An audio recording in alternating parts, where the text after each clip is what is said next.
I got so much motherfucking design on right now. Break it down, bring it back, make it clap. I got 3 old thoughts, new block, where that thing. Bitches on my line, and you know.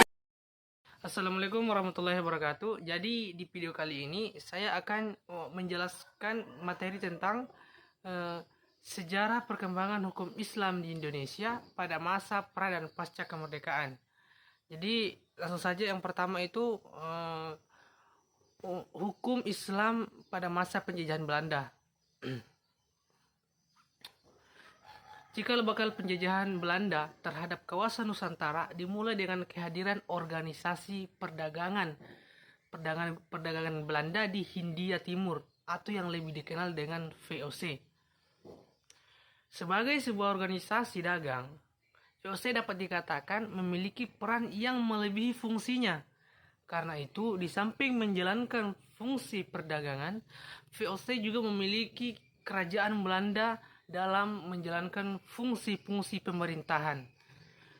Tentu saja dengan menggunakan hukum Belanda yang mereka bawa, kaitannya dengan hukum Islam dapat dicatat beberapa kompromi yang dilakukan oleh pihak VOC, yaitu diantaranya dalam Statuta Batavia yang ditetapkan pada tahun 1642 oleh VOC, dinyatakan bahwa hukum kewarisan Islam berlaku bagi para pemeluk agama Islam.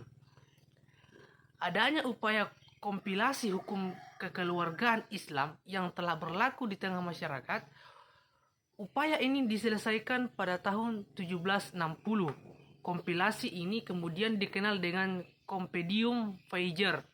Adanya upaya kompilasi serupa di berbagai wilayah lain, seperti di Semarang, Cirebon, Goa, dan Bone.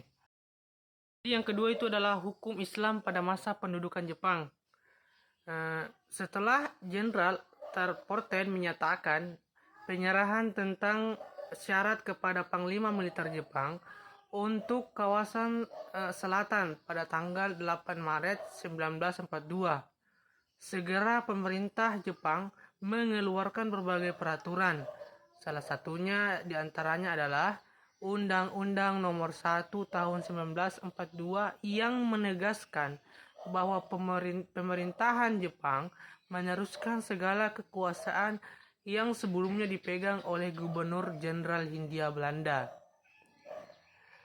Ketetapan ini baru saja berimplikasi pada tetapnya posisi keberlakuan hukum Islam sebagaimana kondisi yang terakhirnya di masa pendudukan Belanda. Meskipun demikian, pemerintah pendudukan Jepang tetap melakukan berbagai kebijakan untuk menarik simpati umat Islam di Indonesia. Di antaranya adalah yang pertama itu janji Panglima Militer Jepang untuk melindungi dan memajukan Islam sebagai agama mayoritas penduduk Pulau Jawa. Yang kedua itu mendirikan sumbu kantor urusan agama Islam yang dipimpin oleh bangsa Indonesia sendiri. Yang ketiga itu mengizinkan berdirinya ormas Islam seperti Muhammadiyah dan NU.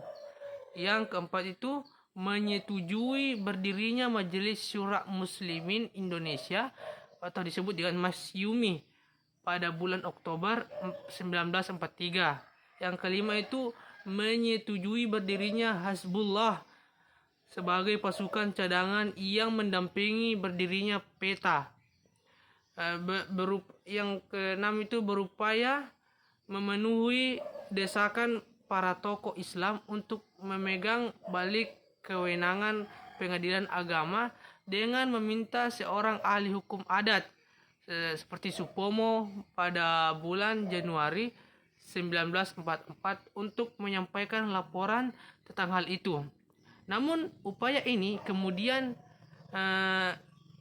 dimentahkan oleh Supomo dengan alasan kompleksi dan penundanya hingga Indonesia merdeka. Baik, selanjutnya itu hukum Islam di era Orde Lama dan Orde Baru. Mungkin tidak terlalu keliru jika dikatakan bahwa Orde Lama adalah eranya kaum nasionalis dan komunis. Jadi sementara kaum muslim di era ini perlu sedikit merunduk dalam memperjuangkan cita-citanya. Ya, salah satunya partai yang mewakili aspirasi umat Islam kala itu, Masyumi, harus dibubarkan pada tanggal 15 Agustus 1960 oleh Soekarno dengan alasan tokoh-tokohnya terlibat pemberontakan PRRI di Sumatera Barat, sementara NU yang kemudian menerima manipul Uzbeknya Soekarno bersama dengan PKI dan PNI kemudian menyusun komposisi DPR gotong royong yang berjiwa nasakom. Berdasarkan itu terbentuk MPRS yang kemudian menghasilkan dua ketetapan, salah satunya adalah tentang upaya unifikasi hukum yang harus memperhatikan kenyataan-kenyataan umum yang hidup di Indonesia.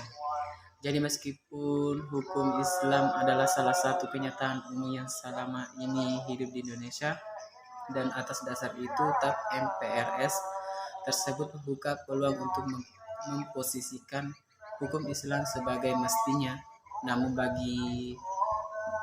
lagi-lagi ketidakjelasan batasan perhatian itu membuat hal ini semakin kabur, dan peran hukum Islam di era ini pun kembali tidak mendapatkan tempat yang semestinya. Kemudian hukum Islam pada masa kemerdekaan tahun 1945. Jadi meskipun penduduk Jepang ini memberikan banyak pengalaman baru kepada para pemuka Islam di Indonesia, namun pada akhirnya seiring dengan semakin lemahnya langkah dan strategis Jepang memenangkan perang yang kemudian membuat mereka membuka lebar jalan untuk kemerdekaan Indonesia, Jepang mulai mengubah arah kebijakannya. Mereka mulai melirik dan memberi dukungan kepada para tokoh-tokoh nasionalis Indonesia. Jadi dalam hal ini nampaknya Jepang lebih mempercayai kelompok nasionalis untuk memimpin Indonesia masa depan. Maka tidak mengherankan jika beberapa badan dan komite negara seperti Dewan Penasihat Sanyo Kaigi dan BPUPKI, Dokuristu Zunbi Tisokai, dan kemudian diserahkan kepada kubu nasionalis. Hingga Mei 1945, komite yang terdiri dari 62 orang ini paling hanya 11 diantaranya mewakili kelompok Islam. Atas dasar itulah Ramli itu Barat menyatakan bahwa BPUPKI bukanlah badan yang dibentuk atas dasar pemilihan demokratis, meskipun Soekarno dan Muhammad Hatta berusaha agar anggota badan ini cukup representatif mewakili berbagai golongan dalam masyarakat Indonesia. Perdebatan panjang tentang dasar negara BPUPKI kemudian berakhir dengan lahirnya apa yang disebut dengan Piagam Jakarta. Kalimat kompromi paling penting Piagam Jakarta terutama ada pada kalimat negara berdasar atas ketuhanan dan kewajiban menjalankan syariat Islam dan bagi pemeluk-pemeluknya. Jadi menurut Muhammad Yamin, kalimat ini menjadikan Indonesia merdeka bukan sebagai negara sekuler dan bukan pula negara Islam.